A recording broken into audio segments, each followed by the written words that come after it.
সম্মানিত মুসল্লিয়ানে কেরাম, আপনাদেরকে আজকে একটা আমলের কথা বলে দিচ্ছি, বিশ্বাস করেন এই একটা আমল আপনার গোটা জীবনকে শান্তিময় করে দিবে, শান্তিতে ভরপুর করে দিবে।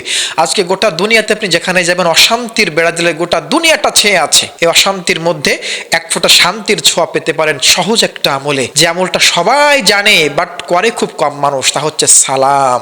আপনি বেশি বেশি করে সালামের প্রচলন করবেন, দেখবেন আপনার অন্তরে শান্তি দিয়ে ভরপুর করে দিবেন ওই রব আল্লাহ তাআলা। আপনি আপনার ঘরে আপনার পরিবারে সালামের প্রচলনটা চালু করে দেন। যখন ঘর থেকে বের হবেন সালাম দিয়ে বের হবেন, ঘরে যখন প্রবেশ করবেন সালাম দিবেন।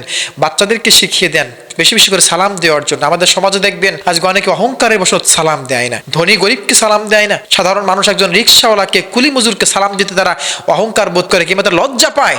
ইমাম, মুয়াজ্জিন, হুজুরেরা বা আলেমরা সাধারণ মানুষকে সালাম দিতে চায় না।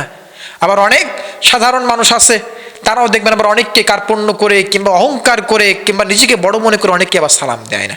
সম্মানিত প্রিয় ভাইরা, সালাম সর্বস্তরে চালু করা দরকার। শুধুমাত্র অফিসের যে গার্ড রয়েছে, পিয়ন রয়েছে, সেই যে প্রিন্সিপালকে, সেই যে অফিসারকে, সেই যে বসকে সালাম দিবে, ব্যাপারটা এমন নয়।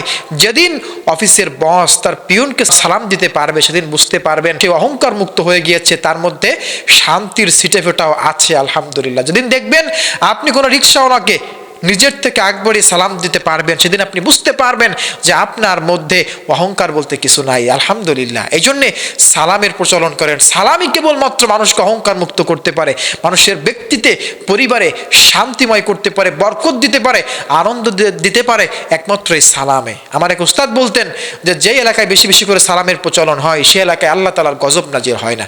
এই জন্য প্রিয় ভাইরা, বেশি বেশি করে আসুন আমরা সালামের প্রচলন করি।